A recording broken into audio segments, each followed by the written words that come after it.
Hello and welcome to Black History Alive.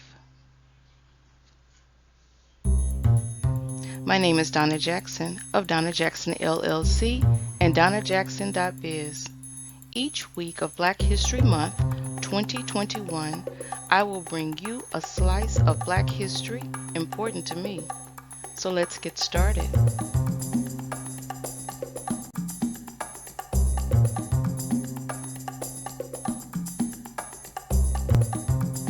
This week, we will explore the social movements. In 2020, I published a book called Race, Poverty, and Progress in American Paradox. In it, I talk about the social movements that I lived through. The social movements that we lived through help to shape our lives.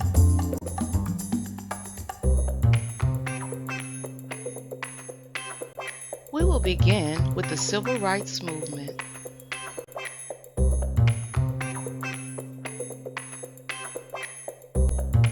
We will start our journey with this little girl. She is Linda Brown. Linda Brown was born in Topeka, Kansas. A landmark court case was filed on her behalf and on behalf of all of us. The year was 1954. This was the Brown versus Board of Education case.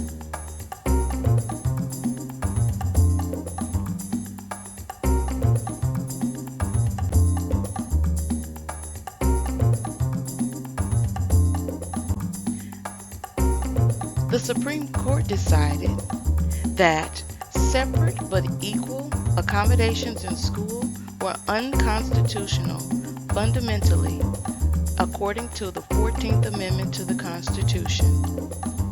We were victorious.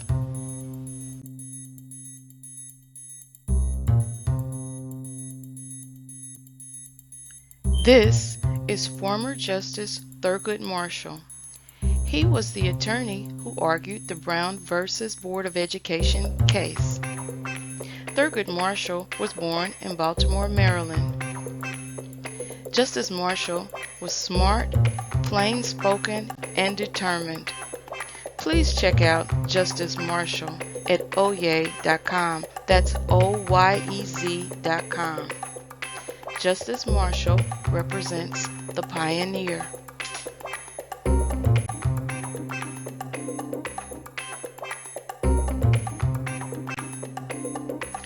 This lovely group of people is Ms. Daisy Bates and the Little Rock Nine. In 1957, 9 students were led by Daisy Bates, and they attempted to integrate Little Rock Central High School. Daisy Bates was born in Huttock, Arkansas.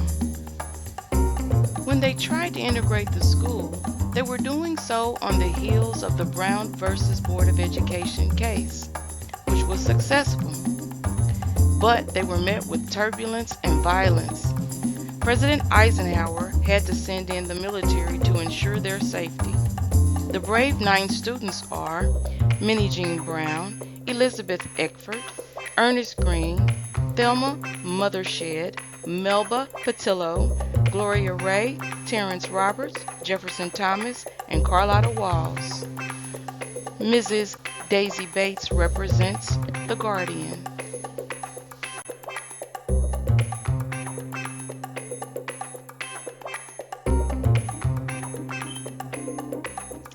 This is the Reverend Dr. Martin Luther King, Jr. Dr. King was born in Atlanta, Georgia. Dr. King seemed to gravitate toward places where he was most needed. The Civil Rights Act of 1964 was signed because of the effort of Dr. King and the effort of many, many others. Dr. King was the drum major leading us toward justice.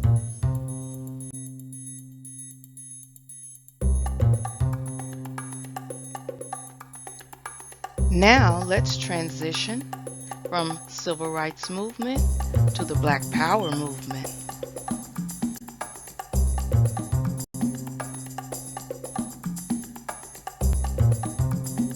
This is Don Cornelius. Don Cornelius was born in Chicago, Illinois. Don Cornelius fused the reach of the media with the rhythm of the party and created Soul Train, a celebration of black culture. Don Cornelius is the conduit.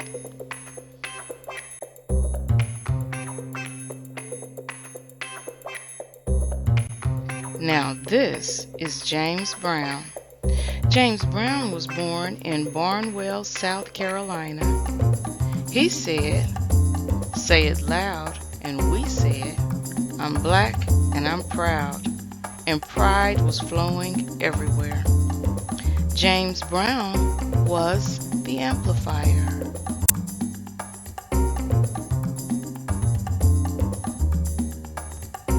This is the Reverend Jesse Jackson. The Reverend Jesse Jackson was born in Greenville, South Carolina. Reverend Jackson kept us chanting, "I am somebody."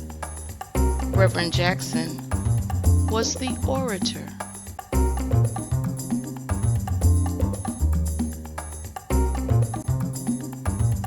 This is Chairman Fred Hampton. Fred Hampton was born in Summit, Illinois.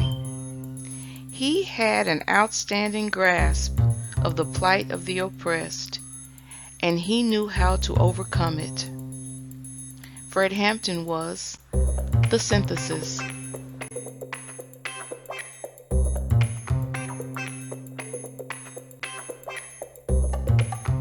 This is Tina Turner.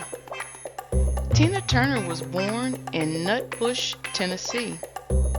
Tina Turner was the epitome of black freedom, black womanhood, and raw talent. She made us proud to be black.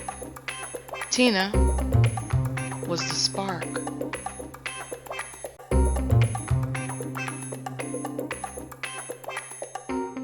Now let's segue into the women's movement. The women's movement came at the heels of the Roe v. Wade decision. Women were charting a new course for their lives, a course toward equality.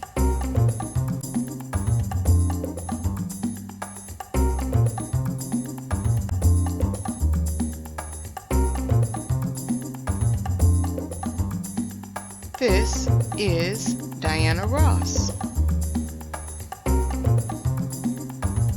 Diana Ross was born in Detroit, Michigan.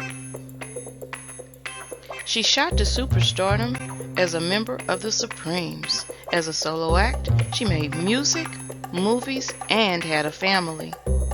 She showed women that they could indeed have it all. Diana Ross is the aspiration.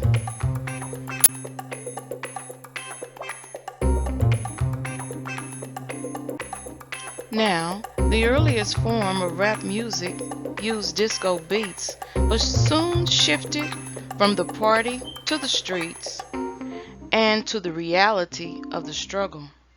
Pro-Black was Black Pride 2.0, and it infused us with a thirst for the culture.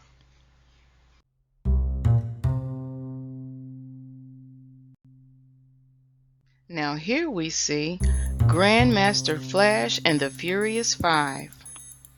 Grandmaster Flash was led by a gentleman by the name of Melvin Glover, also known as Melly Mel. Melly Mel was born in the Bronx, New York. Grandmaster Flash and the Furious Five sang a song called The Message. They rapped and they talked about what was going on right in the streets. I write about this group in my book, Race, Poverty, and Progress. Their song, The Message, gave an honest reflection of ghetto life that we could all appreciate. Grandmaster Flash and the Furious Five represent the messenger.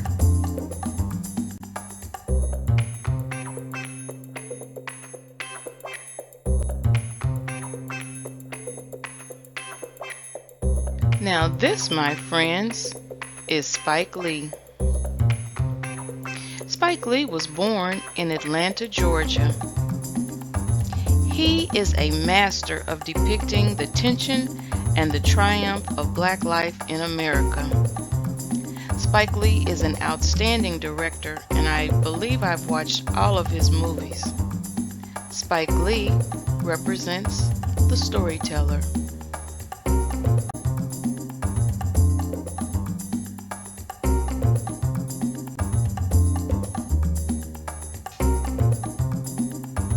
Now this is Bob Johnson of BET. Bob Johnson was born in Hickory, Mississippi. He is the co-founder of BET, Black Entertainment Television. BET programming was dedicated exclusively to Black culture, and it was a first. We had never seen wall-to-wall coverage of Black life in America on television. Bob Johnson represents the mirror.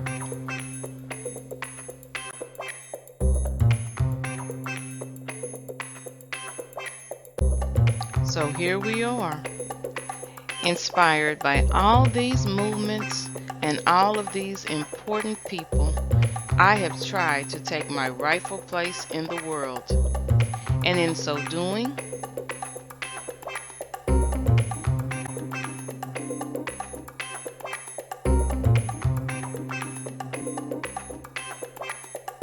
I have journeyed down many halls and through many doors. And what I have learned is that we all must fearlessly take our place in the world and keep learning and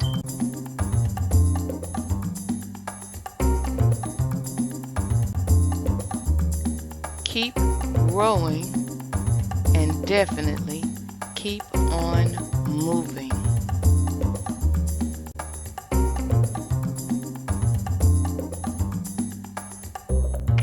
This concludes this edition of Black History Alive.